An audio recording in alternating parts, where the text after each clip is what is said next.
Magandang umaga po. Very good. Madami pa interesado. 14. Gandang umaga, Miss Huertas. Nye! Kalimutan ko na naman, nakakainis. Gandang umaga, Miss Huertas, Mr. Renya, Miss Makunat, Miss Guzman, and Mr. San Pascual. Mga, kung may complain kayo tungkol dun sa announcement ko, tungkol sa second exam, email agad. O kaya sagot agad kayo dun sa comment sa sa Google Classroom unit natin, ha? Share screen. Ay, naku, nakalimutan kong magawa ng attendance. Talaga naman, ma'am. Yan yung attendance. Okay, share screen tayo. Ba't tayo mag-share screen? Ay gawa ng ating Mentimeter. Ayan. Ano mga pinagsasabi ninyo sa Mentimeter? Hindi lahat sumagot, okay lang yon, walang problema. May a good sample, Yan. Yung Metro Manila, may more or less 14 million na tao. Yan ang economic center ng Pilipinas. Yan. Para ma-sustain ang economy, kailangan magawa ng dam. Pag nagawa ng dam, ang mangyari, 10,000 dumagat at saka remontado, madi-displace. Sabi ng mga anthropologists, marami sa kanila, compared to us, will die prematurely from culture shock. Kasi hindi marunong magbukas ng ilaw sa bahay ang mga yan Yung marami dyan, di pa nakakakita ng gripo, ng faucet sa buong buhay nila. Yan. So, anim sa inyo, you will not build the dam. But if you don't build the dam, ano mangyari sa Metro Manila? And therefore, anong mangyari sa economy ng Pilipinas? May rap.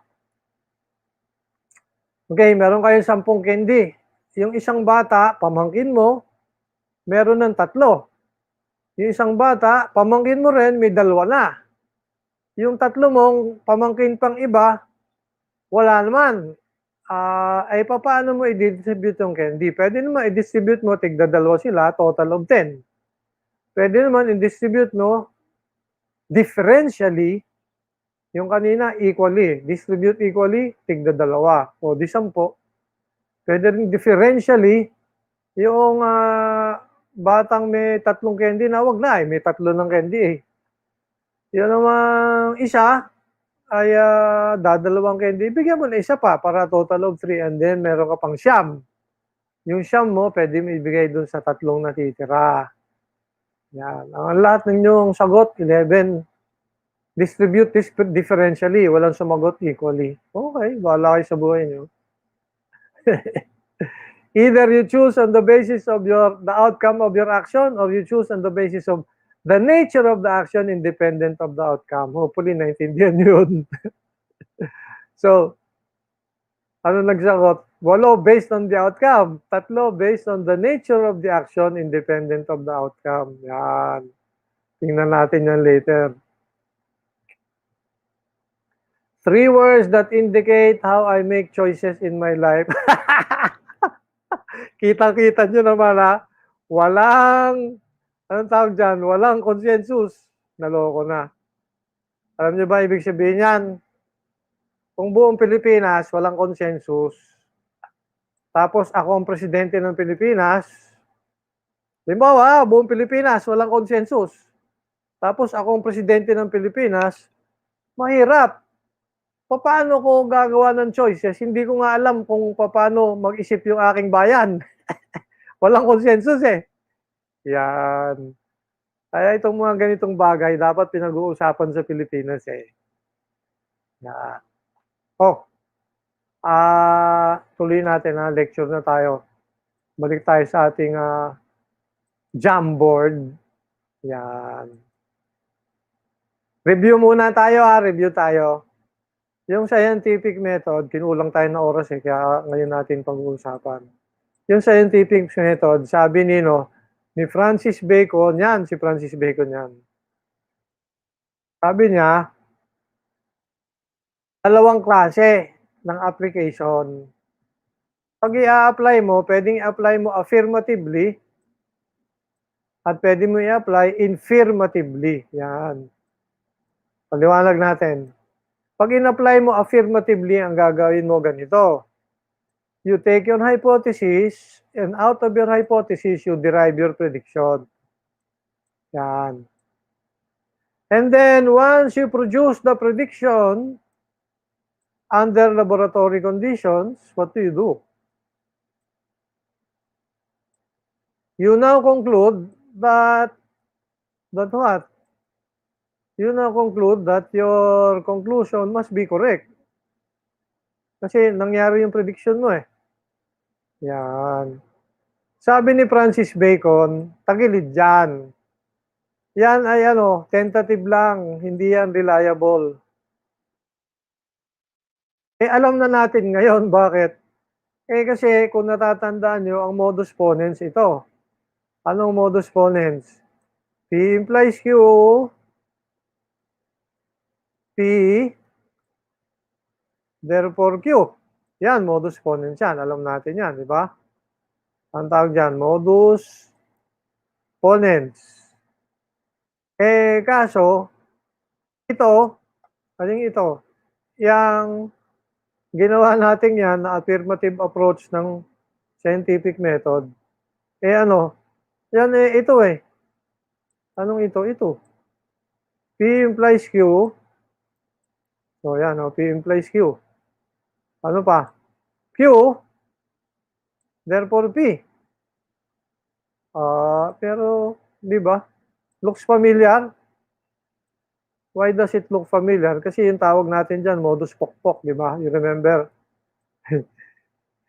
Yan. So, sa mga katuwid, yung ganyang katuwiran, fallacious. Ang tawag natin dyan, affirming the consequent fallacy. O, natatandaan, di ba? Pinag-usapan natin yan, modus pokpok. So, sabi ni Francis Bacon, tentative lang yan. That's the most you can do. Take it tentatively. Yan. Tentative, hindi ka sigurado. Yan. Ngayon, tanggalin na natin to. So, hindi yan modus ponens, Anong tawag dyan? Yan ay affirming the consequent fallacy. Ngayon, punta tayo din sa infirmative approach. Sabi ni Francis Bacon, itong infirmative approach, better. This is much better. Bakit? Kasi sabi niya, ganito kasi mangyayari. From the hypothesis, what do? You derive a prediction. And you try to negate, kaya infirmative. Kaya the word infirm. Kanina, inaffirm natin. Ngayon, the word is infirm. Infirm, ito yun. So, we infirm, we negate the prediction under laboratory conditions. And once the negation happens, we now conclude, therefore, that not Q is, not P, not H will be our conclusion.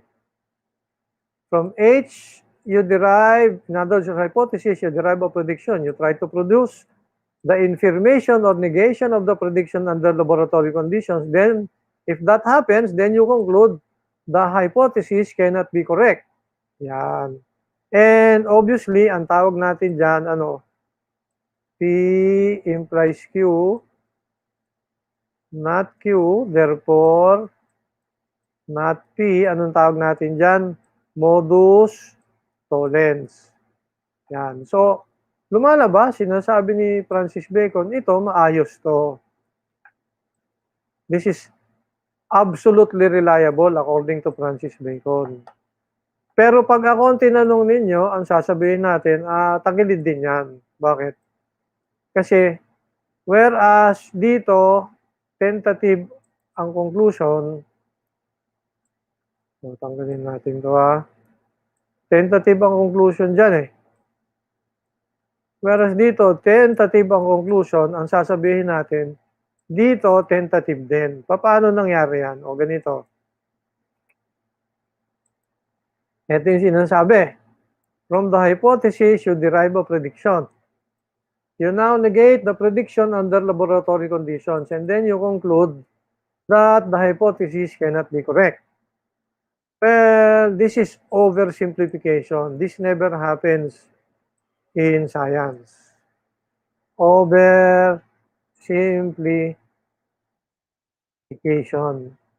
Anong oversimplification na nangyari? Ay di aray papaliwanag ko. Bakit siya oversimplification? Remember, science is a theoretical framework.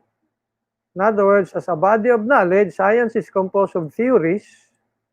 In other words, generalizations that involve enough observation, representative sample, and have no counter instance.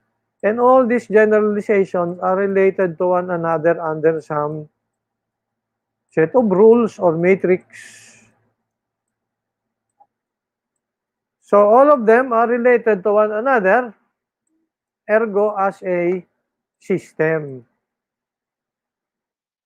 But if you consider science as a system, that means no scientific statement can be taken in isolation. Hindi pwede.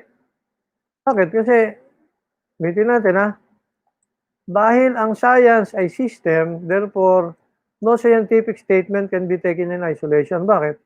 Kasi the moment you have a sentence, whatever it is, independent of your system, then it cannot be called systematic. It will become incoherent. It will become incorrigible. Not only incoherent, incorrigible pa.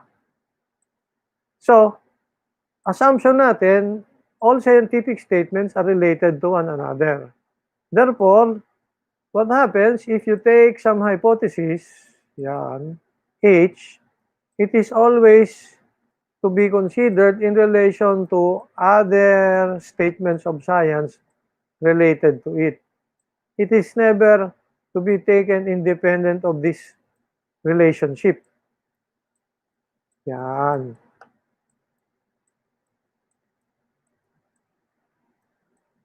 Yan. And these themselves are related to some other statements in science. Yan. What does that mean? That means when you take hypothesis H, it is always in relationship or in conjunction with some system. And it is out of the system where you derive your prediction. And so when your prediction is negated or infirmed under laboratory conditions, you can conclude not together H and S. But then that means using De Morgan's law, that becomes not H. Ay, sorry. Diba? De Morgan, natatandaan. De Morgan's law, this will become not H or not S. But then, remember, S is your system. Composed of a conjunction, remember, conjunction of all statements of science. And there are so many of them and still growing. And still growing. Teka. Comma to comma. And still growing. Yan. So when you say not S, that means not S refers to this. So ang mangyayari, ibig sabihin, ang conclusion mo ganito. Ang conclusion mo, not H or not A or not or not be or not see, in fact, till kingdom come, hanggang sa dumating na si Kristo. Walang katapusan yan. So, ano ibig sabihin yan? Your conclusion will still be tentative. Because you're never sure whether this is where your experiment has gone wrong, or this is where your experiment has gone wrong, or this is where your experiment has gone wrong, or this is where your experiment has gone wrong, and across time, nadadagdagan pa yan. You're never sure. Kaya tentative din. Yan. In fact, ang ibig sabihin nito, experiments can only what? Indicate something is wrong, but never where, o i-capitalize natin, where it has gone wrong. Yan ang problema sa mga scientific experiments. That is something, therefore, that tells you that even scientific experiments require creativity. Yan. Kasi it takes creativity to be able to say where it has gone wrong. It takes creativity to be able to say, dito ba nangyari? Dito ba? Dito ba? Dito ba? Big question. Where it has gone wrong, the experiments will never tell you. Yan. Kaya, tama ang sinasabi ni Claude Bernard, nature is very selfish with her secrets. Yan ang sinasabi ni Claude Bernard. So, balik tayo rito. Ang ibig sabihin, tentative din ang ibig sabihin, ang affirmative approach to scientific method. Yan. So, tentative din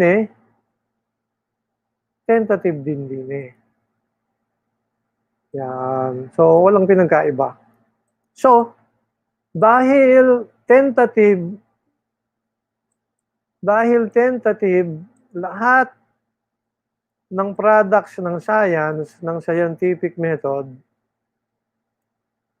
we are therefore never sure, therefore we have to be critical. Yan ang ibig sabihin ng bawal ang emperor with new clothes. Bawal ang emperor with new clothes sa mundo ng science. Kaya yung ginagawa sa China, na meron kang Politburo utos ng utos, kung ano-ano, bawal yon, hindi scientific approach yon. Yan, kaya tuloy na disgrasya ang buong mundo dahil doon sa katangahan nila sa China. Yan. So, makikita ninyo, kung kayo ay marunong ng mathematical logic, beyond commonsensical analysis of the scientific method, meron kayong makikita. Yan ang tawag natin yan, mathematical logic analysis of the scientific method. Yan. Tuloy ngayon natin na usapan natin. Maraming klase ng reasoning at isang klase ng reasoning ito. Yan. Kwentuhan tayo. Kunyari, si Mr. Renya ay crush na crush si Miss Makunat. Yan. Tapos nagtanan yung dalawa. Kunyari lang Yan, nagtanan. And then, kulang-kulang na 3 buwan, nagpakita. All of a sudden, nagpakita sa atin. Eh di, tinanong natin, ano nangyari? Yan. Well, whatever, nagtanan pala. Ngayon, ito yung punto. Kulang-kulang na 3 buwan, nagtanan, pumunta ng UP Health Service. Yan. At ang sabi ng doktor ay Mr. Renya, ay napakaswerte mo ay ikaw ay buntis na. Yan, good news. Tapos, sabi niya, ay may problema tayo. Good news, ikaw ay buntis. Bad news, ikaw yata ay, nung bata, nagkaroon ng rheumatic heart. Ay anong ibig sabihin ng rheumatic heart? Pag ikaw may rheumatic heart, ibig sabihin, excuse me, nung ikaw ay bata, nagka-sore throat ka. Napabayaan ng parents mo at ikaw din, napabayaan mo yung sore throat mo. Akala mo ordinaryong sore throat na mawawala rin pagdating ng panahon, eh hindi pala. Kasi caused by some staphylococci na strain na delikado. Anyway, yung bacteria nag-lodge into your heart such that at some point in time, namatay din naman yung bacteria pero dahil nag-lodge sa puso mo, naging calcified ang iyong puso. Bakit? Kasi ang bacteria, if you remember, ay parang plant cell. Ang cell ng bacteria, bakit? May cell wall. Yung cell wall, cellulose. Yung cell wall, may calcium. Eh nung namatay, naiwanan yung cellulose and therefore nag-calcify. May calcium nga, nag-calcify yung iyong mga arteries ng iyong heart. Pag nag-calcify ang arteries ng heart mo, ano mangyari? Parang ngayon ang arteries mo ay lumang rubber band. Yung lumang rubber band, nung bago pa elastic. Remember, your heart beats at least 66 times per minute all your life. Eh ngayon, hindi na siya elastic kasi nag-calcify. Pag nag-calcify, delikado. Bakit? Kasi pag may mataas na pressure ng blood pressure, pwedeng maputol. Injured. Pag naputol, magkakaroon ng blood na nalalabas dun sa injury. Yung blood will cause blood clot. Pag nagka-blood clot, sa mga katuwid, ma-stroke ka, dead ball, patay. Yan. Eh, ano ba ang problema, Mr. Renya, pag ikaw ay buntis? Ang problema kasi, pag ikaw ay buntis at manganganak ka na, magkakaroon ka ng, ano bang tawag doon? Pag masakit na masakit, pag manganganak, may tawag doon eh.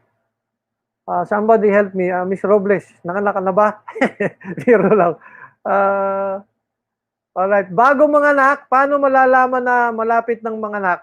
Magkakaroon ng mga symptoms. Ano yung symptoms?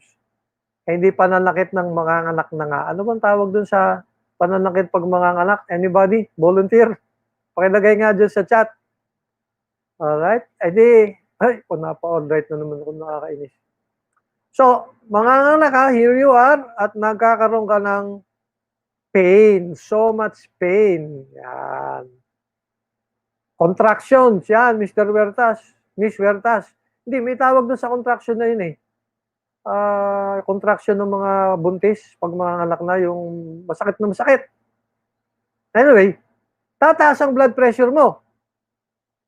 Pag tumaas ang blood pressure mo, Mr. San Pascual, ay delikado kasi meron kang rheumatic heart. So pagka ang babae may rheumatic heart at nagbuntis, there's a good chance she will die. Yan. So, ang sabi ng doktor ganito, we let the natural conditions go on, and because we can predict, given medical knowledge, then we can prepare for it, but there's a good chance the mother dies, but we can save the baby. Yan. So, but on the other hand, we can also have the other choice, we abort. Kasi sabi niya, wala pa naman 3 months eh. Beyond 3 months, delikado. Pero pag wala pang 3 months, hindi masyadong painful yung abortion. So now, if we abort, we save the mother. But, of course, the baby dies. So ngayon, pipili tayo. Yan. Save the mother or save the baby? Yan. Oh, Mentimeter tayo ha. Save the mother or save the baby? Tingnan mo na. Dagdag tayo ng slide ha. Yan. Save the mother or save the baby? Multiple choice. Save mother or save baby? Yan. Save the mother. O, sige, mother. First choice. Baby. Second choice. No answer. Yan, bahala ng Diyos. Sige nga. Anong sagot ninyo? Yan. Uy, save the baby agad, ha? Ah, dami. Save the baby. Dalawa agad. Tingnan nga natin. Yung iba. So, maghihintay tayo, ha? Yan. May alternative. Save the mother.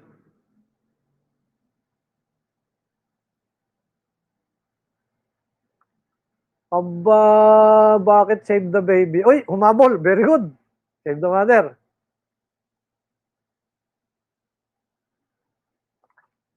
Ah, all na. Yan, suntukan na kayo. Yan. Oh, balik tayo sa usapan. Ito ngayon.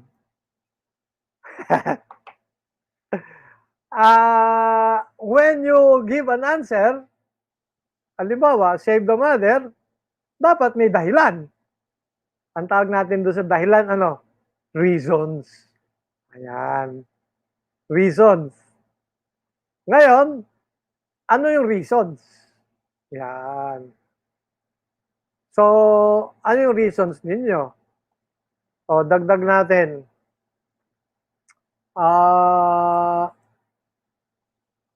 Teka, Mentimeter tayo, ha. Dagdag natin. Add slide.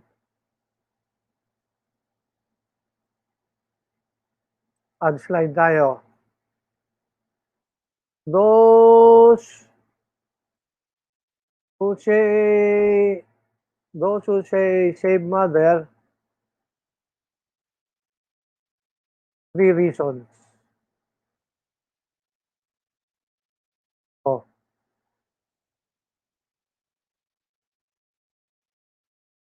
Okay, entries per participant. Yeah.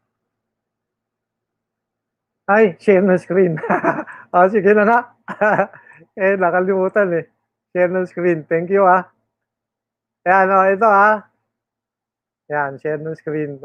Naloko na. Ayan. Sige nga. Kaya ba magbigay kayo ng reason? Those who say save the mother, 3 reasons. Ayan. But as some of you answer that,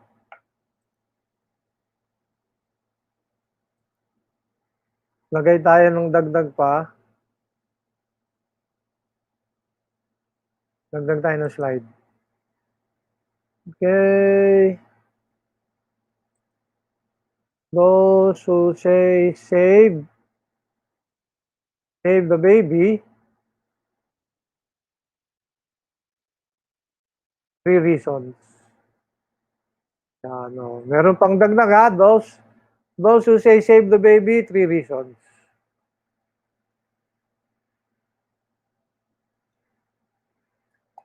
Yan, o. Sige, kung kaya nyo sagutin in 3 words, tingnan natin, ha. But be creative about it. Balik tayo din sa discussions natin. So, save the mother. Save the mother. Anong mga reasons pwedeng ibigay natin? Save the mother. Yan. Eh di, simple lang, gagawa tayo ng ng SWOT. Yan. Teka nga. Alam niyo ba ibig sabihin ng SWOT? Ulitin natin. Alam niyo ba ibig sabihin ng SWOT? SWOT? Yan. Pag meron kang cardigan, isinuswot mo, di ba? Ano ibig sabihin ng SWOT? Ano ibig sabihin ng SWOT? Strengths, weaknesses, threats, opportunities. So, ang gusto nating sabihin, plus or minus. So, mag-SWOT tayo, plus or minus. And then, titingnan natin kung ano yung mangyari. Halimbawa, O, halimbawa lang, one, when you save the mother, then the economy of the household is intact. Bakit? Yung nanay mo nagtatrabaho, pagka tatay lang nagtatrabaho, hindi kasing ganda ng economy. Yan. Ano pa? Meron ka ng emotional attachment doon sa nanay.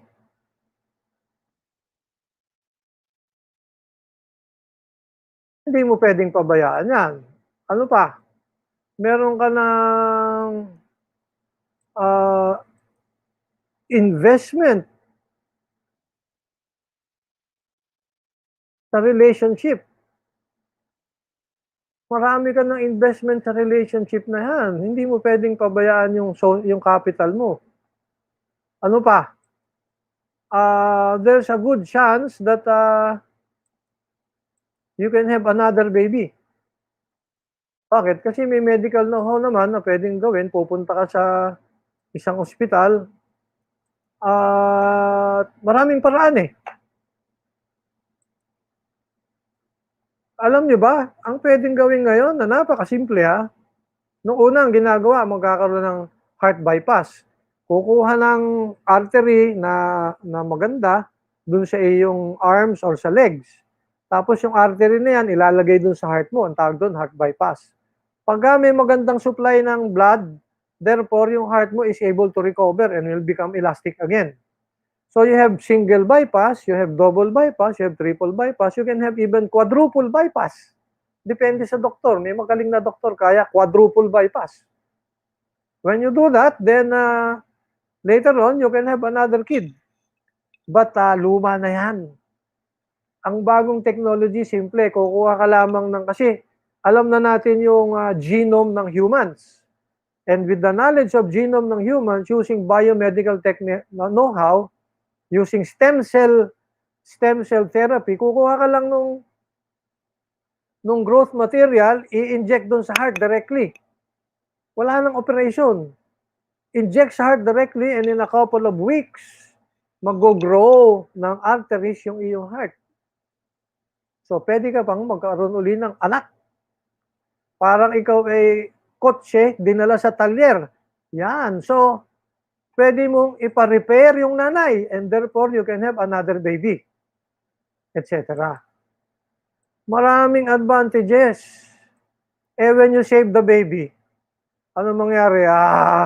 Baka lumaking addict pa yan. Dahil walang nanay eh. Dalawa, napakalungkot mo. Baka ikaw maging depressed. Lalong delikado. Tapos depressed ka, gugulpi-gulpin mo yung anak, etc. At napakaraming minus. So inevitably, sasabihin mo, save the mother. Kasi maraming advantages. And in this case, we therefore make our decision based on the what? Outcome of the action. Yan. Based on the outcome of the action, yan ang ating choice. Anong choice natin? Save the mother.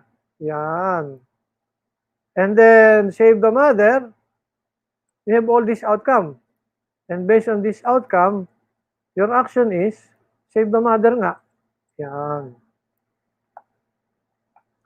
Pagka ang basis ng iyong decision ay yung outcome of the action, ang tawag dyan, teleological reasoning. Teleological reasoning, yan. Yan ang tawag dyan. Teleological, coming from the word telos, meaning to say, aim or goal. Yan. Ang ibig sabihin ng telos, ay aim. Yan. Telos, ibig sabihin, aim or goal.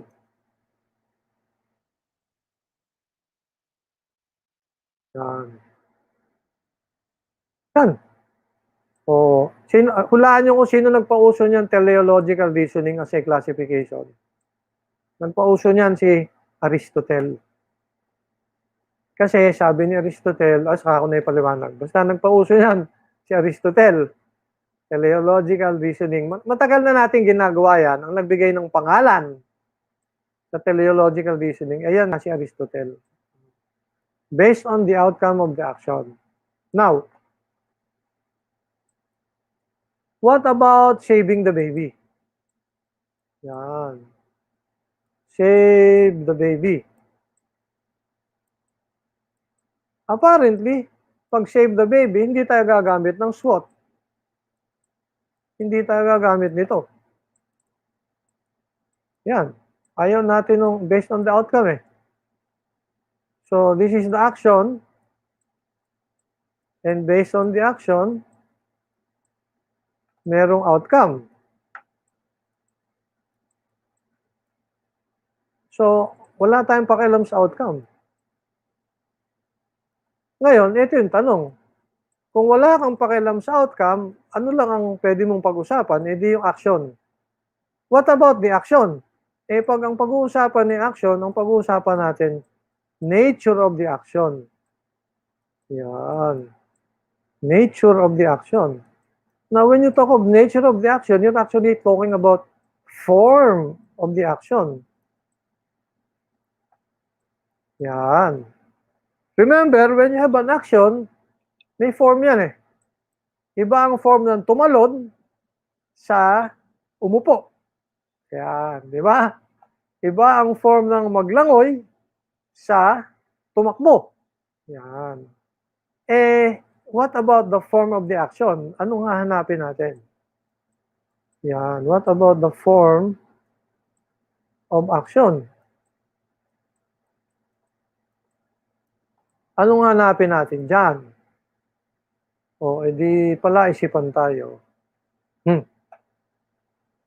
O, tanong.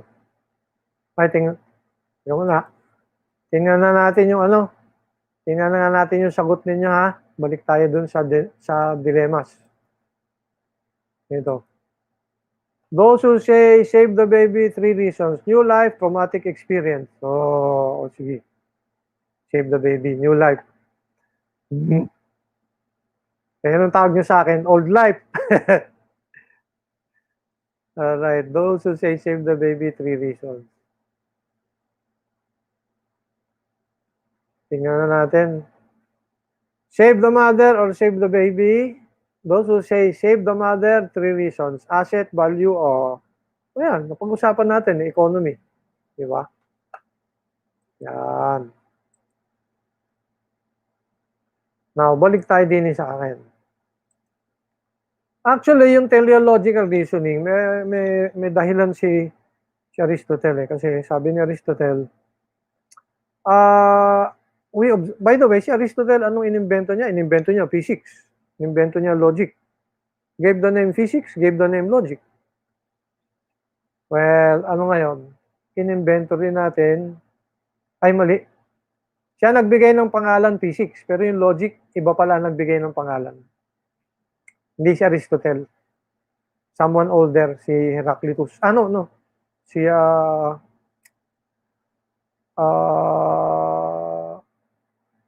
mamaya maalala ko.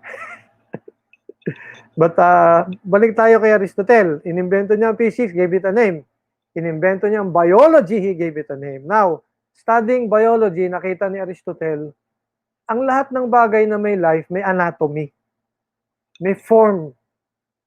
Merong halaman, malaking leaves. May halaman, maliit na leaves. May halaman, walang leaves. Yan. So, kanya-kanya ng form. Kanya-kanya ng design. Yan. Design. Sabi ni Aristotle, siguro ang bawat design may dahilan, may function, may aim. Yan. Diyan pumapasok yung goal. Halimbawa, may mga halaman na walang leaves. May halaman, malaking-malaki ang leaves. Bakit malaki ang leaves? Kagaya nung gabi, kagaya nung banana, saging. Malaki ang leaves kasi sila yung klase ng halaman na pag walang tubig, namamatay agad. In other words, they need water. And so may function. Bakit malaki yung leaves? Para pag umulan, papunta sa kanila yung tubig. Yan. Eh, merong halaman, walang masyadong kailangan tubig. So hindi niya kailangang magkolekta ng tubig. Walang masyadong need, so walang leaves. Kagaya ng cacti, cactus. Yan. Ganon din ang sabi ni Aristotle, Sa lahat ng bagay sa universe, sabi ni Aristotle, lahat ng bagay sa universe may aim or goal, may function, may telos, teleological. Sabi natin ngayon, when we choose an action, yung action natin ay ano, ang assumption natin merong aim or goal. Yun ang ating assumption. Yan. At ito na, in this case, ang ating aims and goals. Sabi nga kanina, yan. Yung economy, very important. Yan. At sabi nga natin, maraming dahilan pa. Now, pagdating dito, however, save the baby, tinanggal na nga natin yung outcome eh. Sabi natin, independent of the outcome. So, focus lang tayo sa action. What about the action? What about the form of the action? What are we looking for? What are we looking for? Yan, big question. So, ngayon, ganito, balik tayo dito sa akin. Ngayon, hindi na naman ako nakashare ulit natin. Share natin, ha? Ay, nako, Prof. De Villa. Hilo. Yan na, pag save the baby, yung action at saka outcome, sabi natin, independent of the outcome eh. Save the baby. Bakit? Kasi mas maraming outcome dito, lamang yung ano eh, save the mother eh. So, kung save the baby, siguro better, independent of the outcome. Ngayon, independent of the outcome, ano yung action? E di, titingnan nga natin yung nature of the action, yung form of the action, ano yung form na hanapin natin? Ito yung big question. At ito ngayon ang sasabihin natin. Kunyari, balik ulit tayo sa akin ha. Naloko na. Nando ka somewhere in Makati. Naglalakad ka, ko-cross ng railroad, nasagasaan ka ng tren. Yan. O hindi ikaw, somebody. Someone nasagasaan ng tren. Eh di ikaw ngayon, takbo ka ngayon. Ay puta na, hindi pa ako nakakakita ng namamatay eh. So tingin ka ngayon doon, nakita mo, naghihingalo yung biktima. Oh my God, mamamatay na nga. Mamamatay na. Hindi pa ako nakakita ng mamamatay. Sinusundot-sundot mo pa. Oy, mamamatay ka na ba? Sabi ngayon ng biktima, take me to the hospital. Take me to the hospital. Ay, puta ka na, mamamatay na nga. And then, natuluyan. After 30 minutes mong pinapanood, natuluyan. Namatay nga. Yan. Question, ikaw ba ang pumatay? Hindi. Kaya namatay, nasagasaan ng tren. Hindi mo pinatay. Eh, ano nangyari? You allowed the victim to die. Diba? You allowed the victim to die. You did not kill, but you allowed to die. Yan. So, balik ngayon tayo dito sa ating screen sharing. Merong action, tawag natin, letting die. Yan. Ano yung action? Letting die. Yan. Iba yan sa killing. Magkaiba ng form yung letting die sa killing. Sino yung pumatay? Yung tren. Yung nagmamaneho ng tren. Ba't ikaw, anong ginawa mo? You let die. Ngayon, ito. Anong ito? Remember, when you save the baby, you let the natural conditions go along. Di ba, Mr. San Pascual? And as you let the natural conditions go along, by some chance, therefore probabilities, namatay yung nanay. Pero you're able to save the baby. Yan. So the baby is saved by not doing anything, just letting the natural conditions go on. However, what do you do when you save the mother? What you do? You get a big pair of tweezers and you look for the baby and mother saved. Anong tawag dyan? Some will say abortion. Anong tawag dyan? Killing.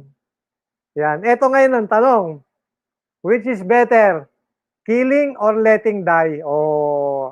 Ay alam ko na ang sagot. Alright?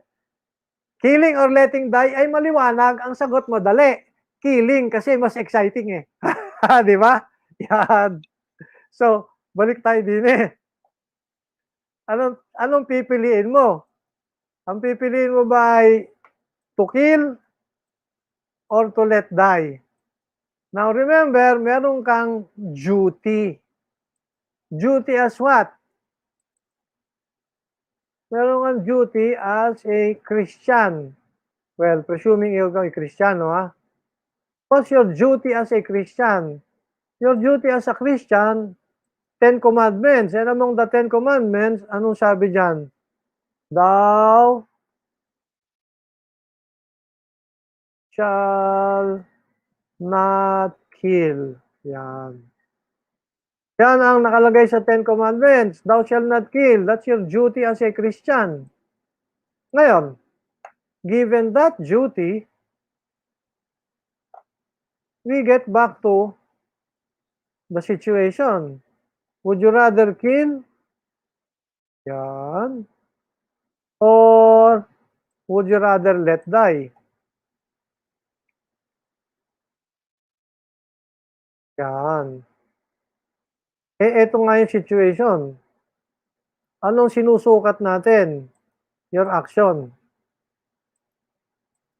Your action. Now, yung action mo, paano natin susukatin? On the basis of your duty as a Christian. Now, to do that, your basis is what? Your duty as a Christian. That is your measure. Now, given that measure, you now look at the choices. Either you kill or you let die. And obviously, what will happen? You will say, well, given the forms of the action, there are two kinds of forms. What are the forms of the action? Dalawang klase. Another, what is the nature of the action?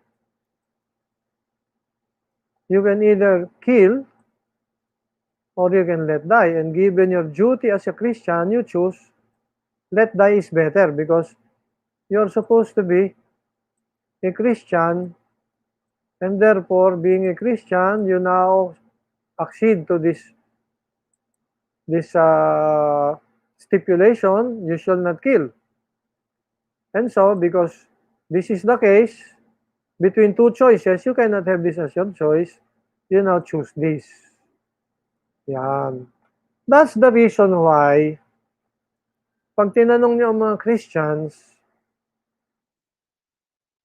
ayaw ng mga Christians, kagaya ng Papa sa Roma, si Pope Francis, ayaw nila ng capital punishment.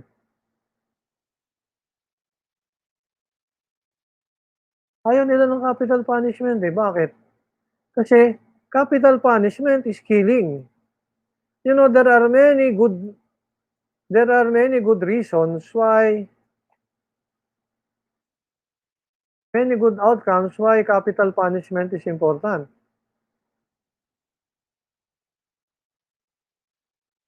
Let me give you one.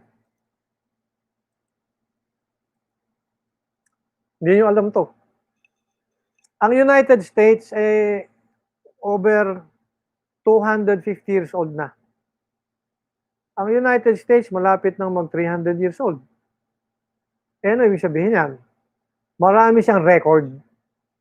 Both political record in terms of election and in terms of laws, and economic record in terms of yung GDP, GNP, all those things. Ngayon, ang ginawa noong dalawang economist tsaka dalawang political scientist, ganito.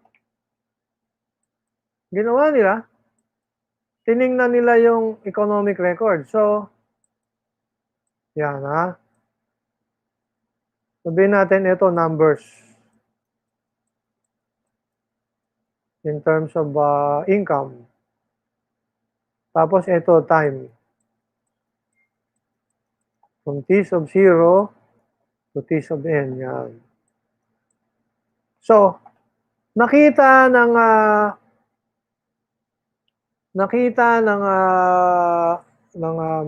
study na sa lahat ng states, remember there are 50 states.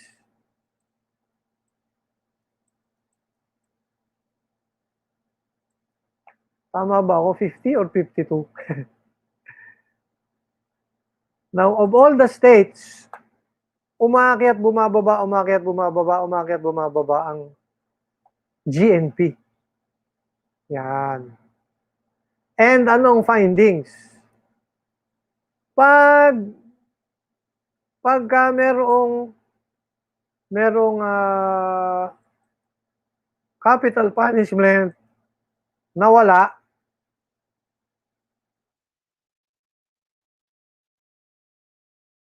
pagka nawala, ang tendency bumabagsak ang economy. Pagka biglang nagkaroon, ang tendency umaakyat ang GDP. GDP, GNP. So, ito yung sinasabi natin. Across all the states in the United States, several times nagbago ng isip.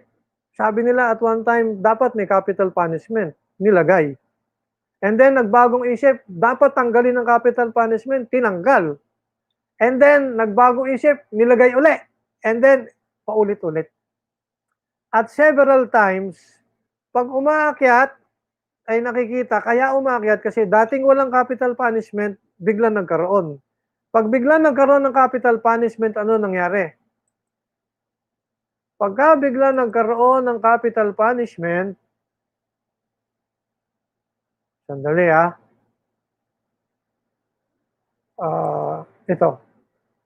Pag biglang nagkaroon ng capital punishment, kunyari dito, ang mangyayari, babagsak ang crimes against the person.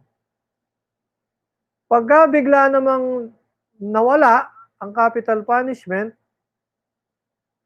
aakyat uli ang so baliktad. Sa puntong ito, mapapansin halimbawa, ano nangyari? Biglang nawala ang capital punishment. Nung nawala ang capital punishment, tumaas ang crimes against the person. Yan. Pag tumataas ang crimes against the person, bumabagsak ang economy. Dito.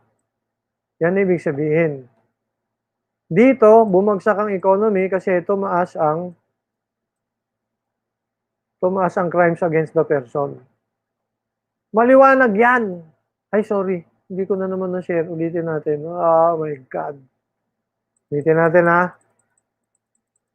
Ano nangyayari? May graph na ganito. Ito yung level ng economy. Ito. At ano nangyari? Pag biglang nagkaroon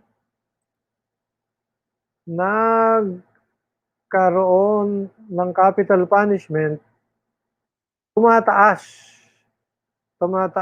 ang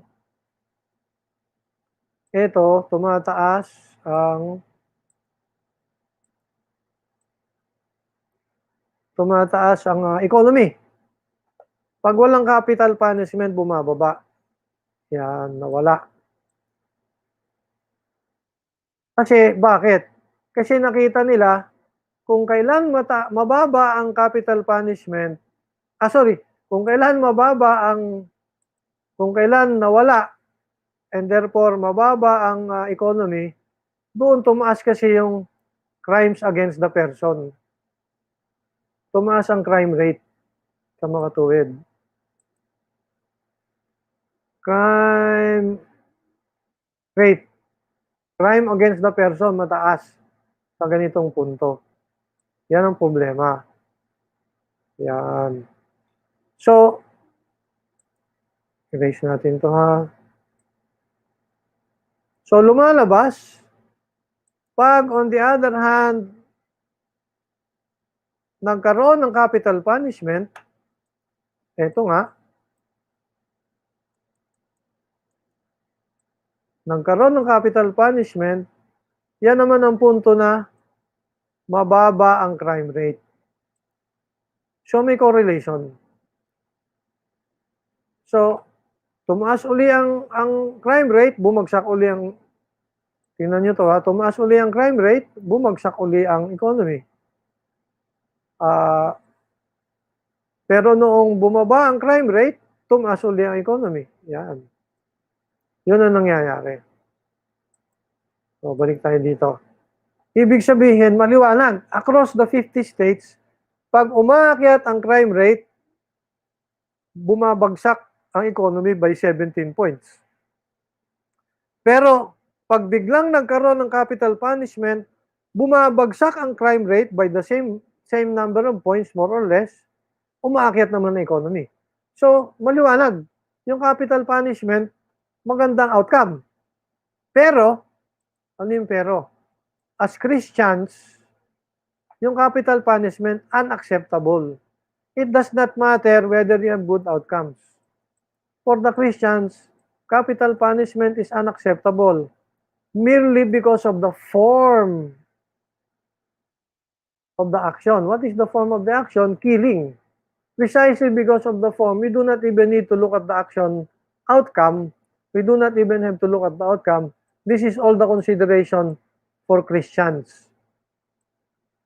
The form of the action. Precisely because it's killing, therefore, you don't do that. Same with abortion. Share ulit. Dito natin. For the Christians, capital punishment is never acceptable. We don't even have to look at the good outcomes, even if there are good outcomes. Because ang concern ng Christian is just the form of the action. Yan. And sinasabi nga natin, even pagdating sa abortion, even sa case ng abortion, ang hirap tanggapin para sa Kristiyano. Bakit? Kasi by the very form of the action, yung abortion, hindi acceptable. You just have to look at the... Kahit na may good outcome, ano yung good outcome? Hindi ka nagkaroon ng anak na liability. Ano yung good outcome? Good for the economy of the household, etc. Kahit na meron kang good outcome, it does not matter kasi for the Christian, it is the form of the action that matters. Yan. Ang tawag dyan sa form of action ng pinag-uusapan ay, may tawag. Anong tawag dyan? Deontological reasoning. Yan. Ang tawag dyan? Deontological reasoning. Yan. Oh, yan ang ibig sabihin yan. So, for the moment, meron tayong choice. You can either have teleological reasoning.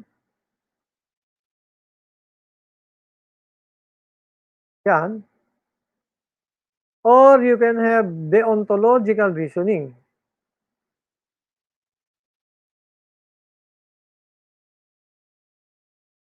Yan. Deontological reasoning.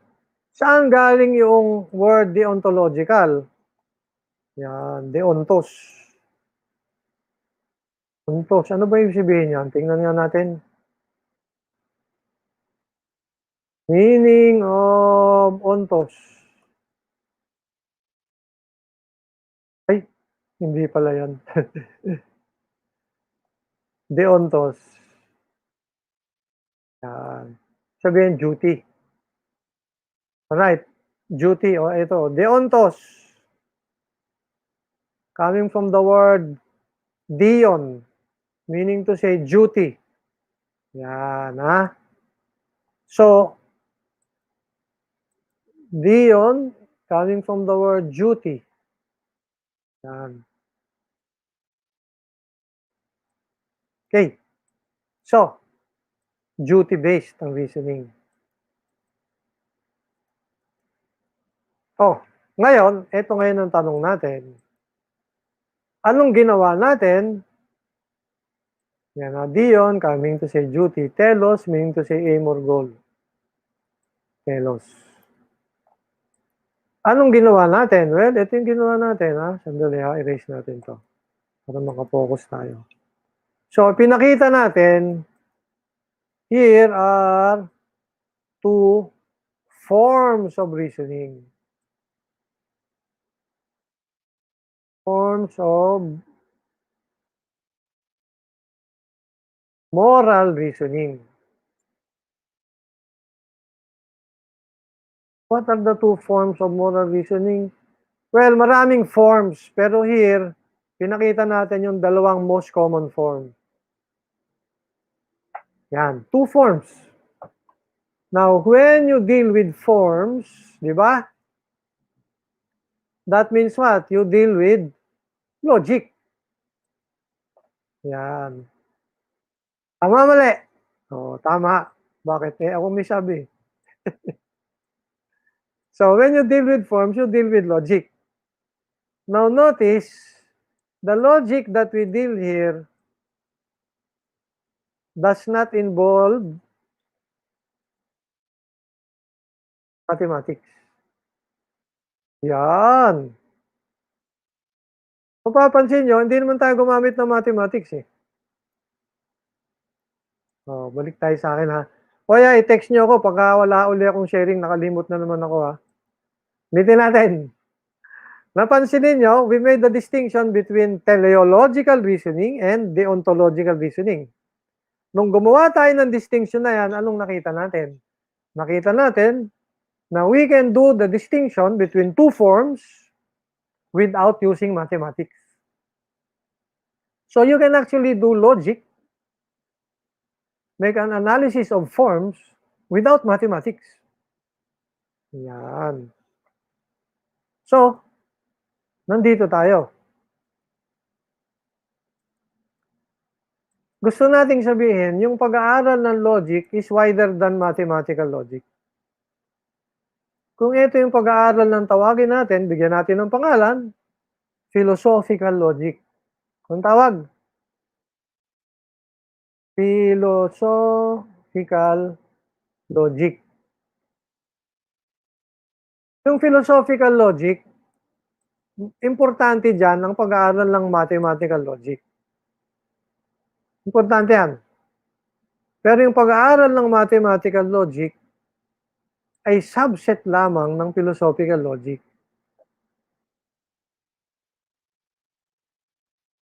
Hindi lahat ng pag-aaral ng logic ay mathematical.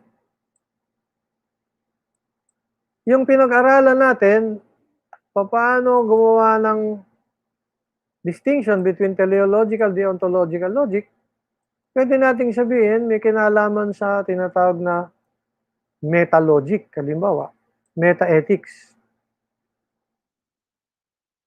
Meta-ethics. Eh ano ba yung meta-ethics? Naku, naloko na. Meta-ethics, halimbawa, mamaya natin pag-usapan to ha. Ang meta-ethics ay ano, pag-aaral ng logic applied to ethics, pero does not follow na lahat ay mathematical. Yung ginawa natin, halimbawa, pag-aaral ng ano, ng science. Sabi natin, merong limits ang science.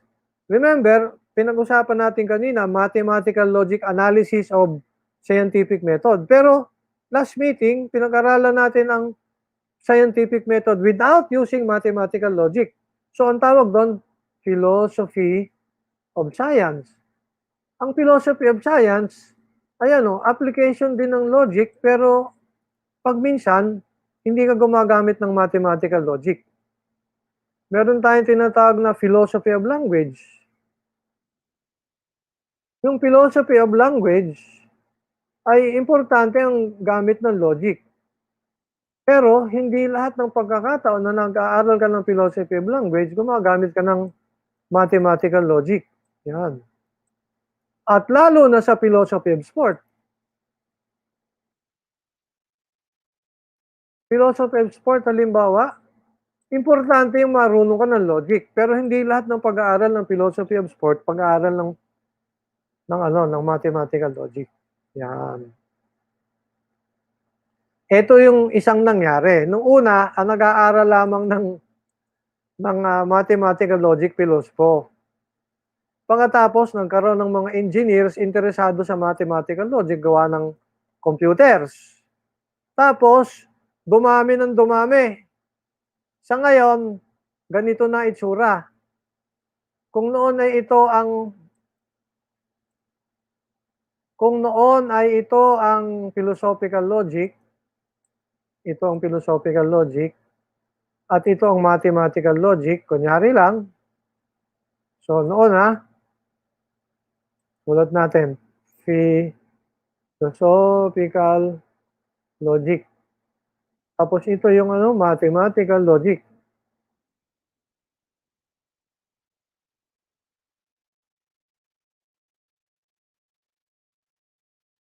Kung noon ay philosophical logic ganito, ang kokonti lang ang interesado sa mathematical logic, mga pilosopo lang, gaya ni Bertrand Russell, Wittgenstein, Frege, ay biglang nagka-interest nga alin, yung mga engineers. Yan, so merong mga nasa labas na nag-aaral ng philosophy, engineers, interesado. Biglang pati yung mga neurologists, pati yung mga psychologists. And dumating ang panahon na ang dami-dami interesado sa mathematical logic, yung linguist, etc.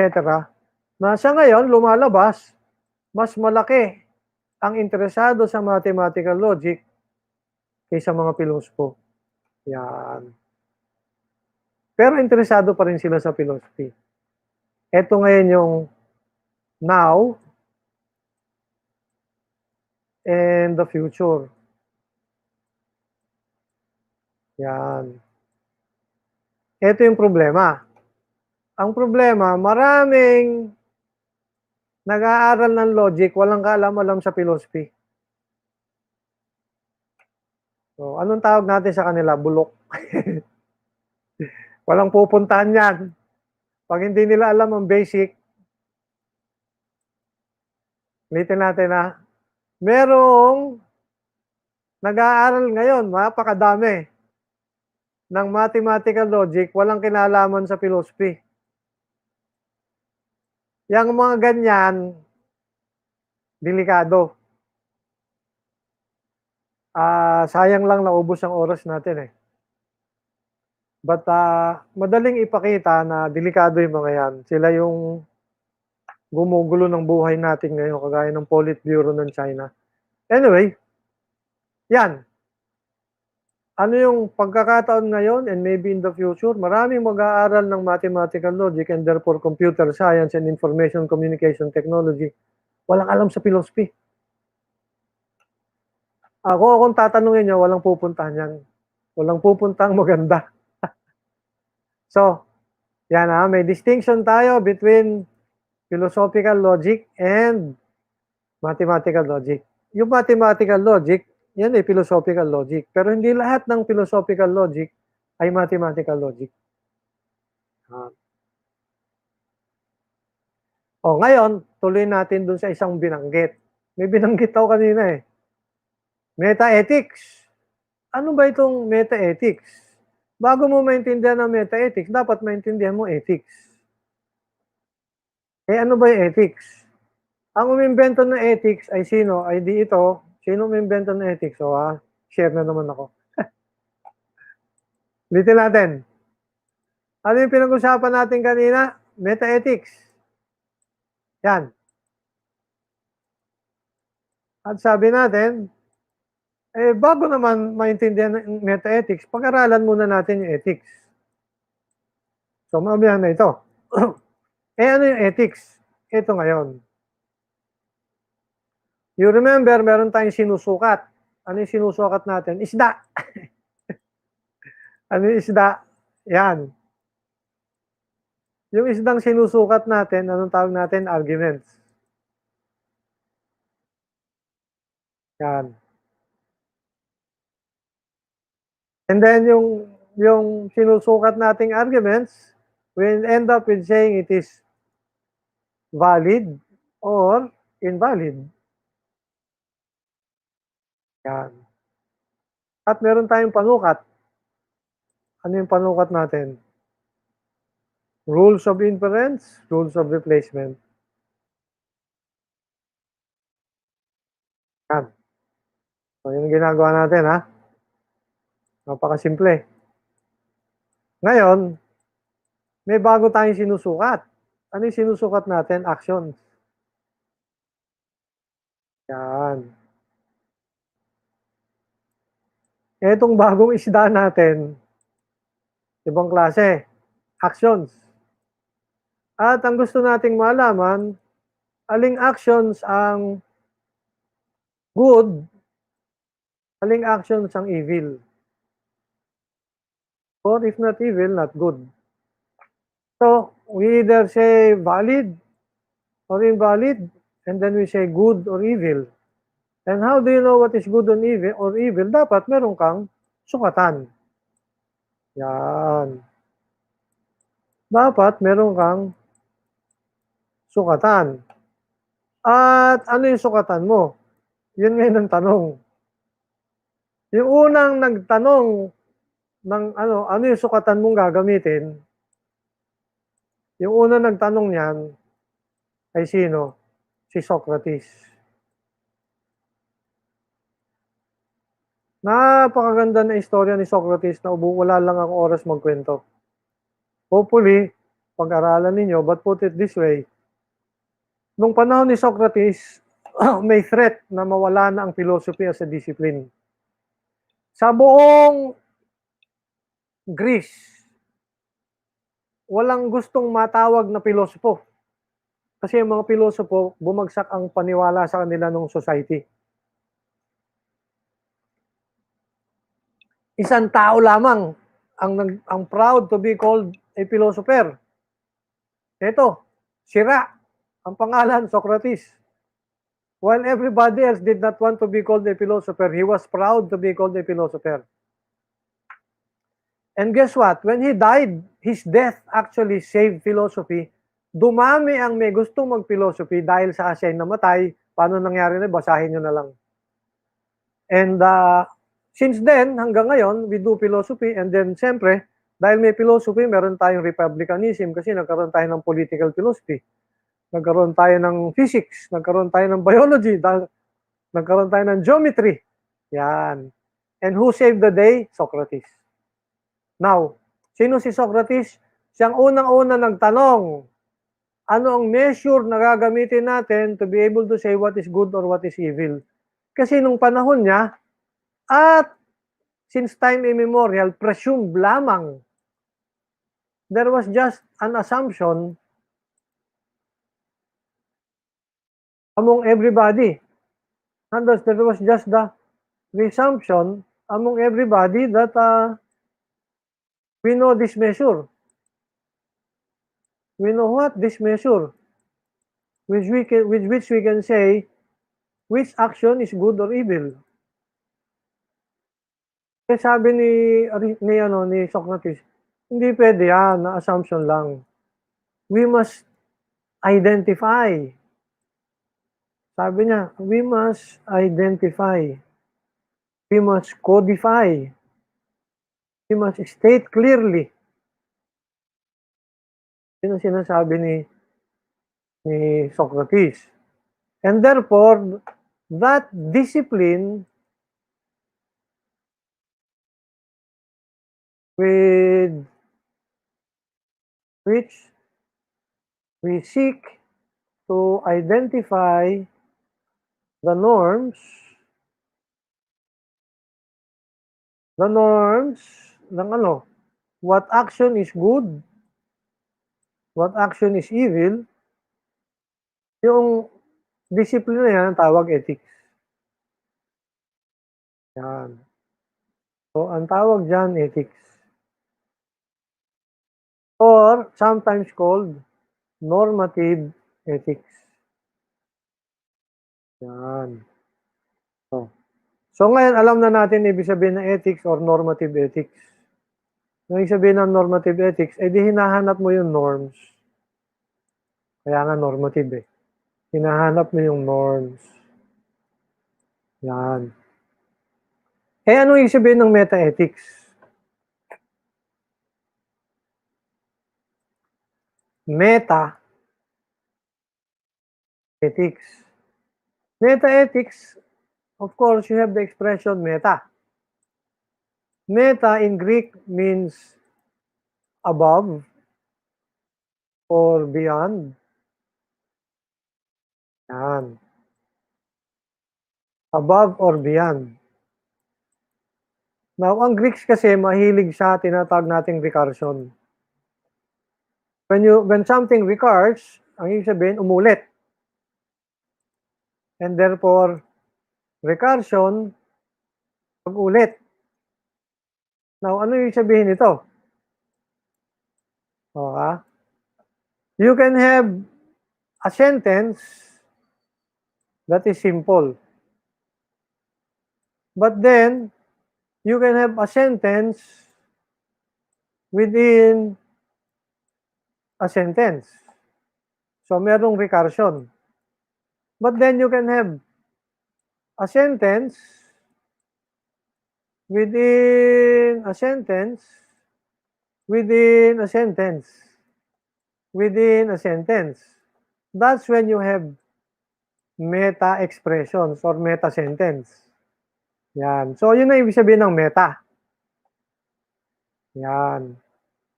Ulitin natin ha. Ano ibig sabihin ng meta? Above or beyond. But in particular, above or beyond in terms of recursion. So that, for example, you have a sentence about a sentence, ang tawag dyan, meta sentence. A sentence about a sentence. But you can have a sentence about a sentence about a sentence and a sentence about a sentence about a sentence. Yan. Kaya meta-ethics. Bakit? Kasi, presuming you have your norm, whatever it is, with which you can identify what is good and what is evil, say that is a principle, that means you now have a problem. What's the problem above the norm? If you have a norm, then you have to relate that principle with some other principles, like the principles of thermodynamics, the principles of biology, the principles of economics, the principles of psychology, the principles of sociology, the principles of politics. In other words, ang meta-ethics is the study of how your ethical norms will actually relate to your other principles. Will it give you coherence or incoherence? If it gives you incoherence, what do you do? If it gives you coherence, well and good. And that happens when you try to find out what your ethical norms are in relation to your other principles in your mind.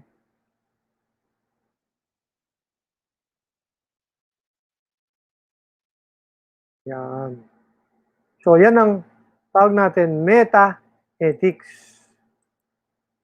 Kaya ang tawag natin meta, tingnan natin na, kaya ang tawag natin meta-ethics kasi alam mo na yung ethical norms mo na-identify mo na, yun yung normative ethics, tapos ka na. But beyond doing normative ethics, you now have the other responsibility to find out how your ethical norms relate to your other principles in life. Yan. So now you have introduction to ethics and introduction to meta-ethics. And you know what it means to reason morally. You can reason morally either for example, by using teleological reasoning or reason morally by using deontological reasoning. Now, when you're able to come up with a system,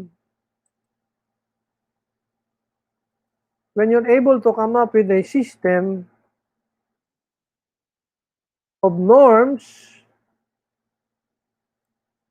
then system of ethical norms, then you have what we call morality.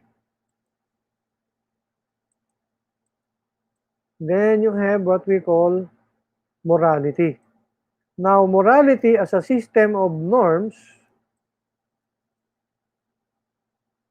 You can either say, may kinalaman sa ibang prinsipyo mo sa buhay mo, o wala. At ito mabigat. Napakabigat. Bakit? Maraming pagkakataon, whether mga pare or mga pastor, meron silang morality, a system of norms by which we can say what is good and what is evil. But given their moral systems, wala silang pakialam how their moral systems relate to their other principles in life. Principles of physics, principles of psychology, etc. And that's where philosophers become different. You see, philosophers are addicted to coherence. Remember, pinag-usapan natin? Philosophers are addicted to coherence. This is a big question. In other words, when philosophers come up with a system of ethical norms and therefore some kind of morality, they still insist on asking the question, how does my system of ethical norms relate to my other principles? Principles of physics, principles of economics especially, principles of politics especially. Yan. Because remember, your morality will affect your political relations. And guess what? Your political relations with one another in a society will affect your economic relations.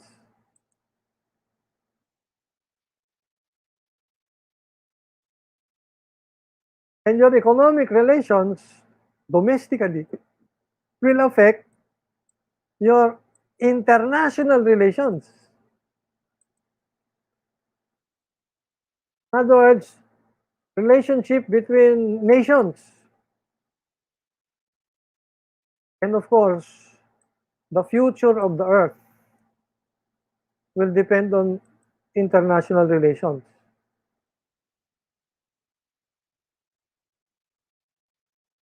Our future at large is dependent on that. And there you go. But question, would you rather have that morality is related to your other principles or not?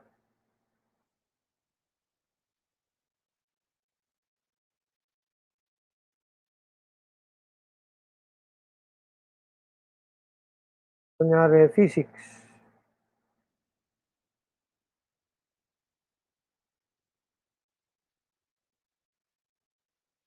Uh, ano pa? Biology. Principles of biology. Yan. And kaya importante yung meta-ethics eh. Pero mga pilosopo lang ang interesado sa meta-ethics. Yun ang masakit. So, last question. Balik tayo din eh. Ano yung last question natin? Kaya itinanong ko, nasaan ba yun? Ito yung tanong natin eh. Either you choose on the basis of the outcome of your action or you choose on the basis of the nature of the action independent of the outcome. Remember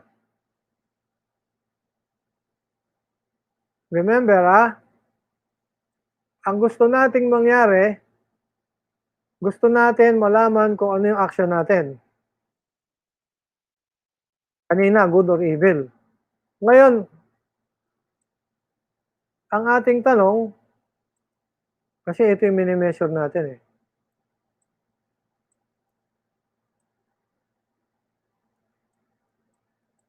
Yan ha. Gusto nating malaman ano, good or evil.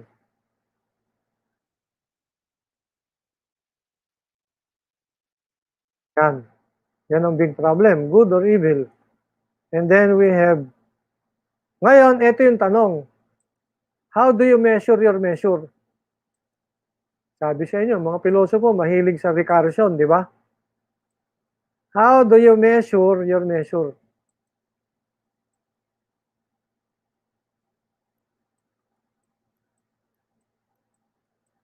Yan. Ulitin natin ha. Measure of measure.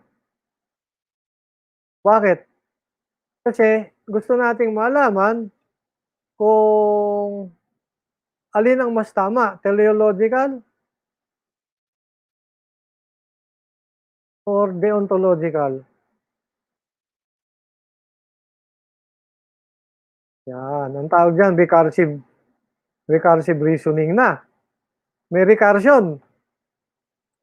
So, saan nyo hahanapin yung measure of measure para malaman nyo, teleological ba dapat o deontological? Yan. And that's an interesting question, pero hindi natin sasagutin. Baka masira ulo ninyo eh. And yung tanong na yan, on one hand, importante ang mathematical logic and artificial intelligence. But on the other hand, kulang. Logic and mathematics and science will give you necessary answers to that question, how do you measure your measure? But the answers you will get, take my word for it, will be insufficient. And that's where philosophy comes in.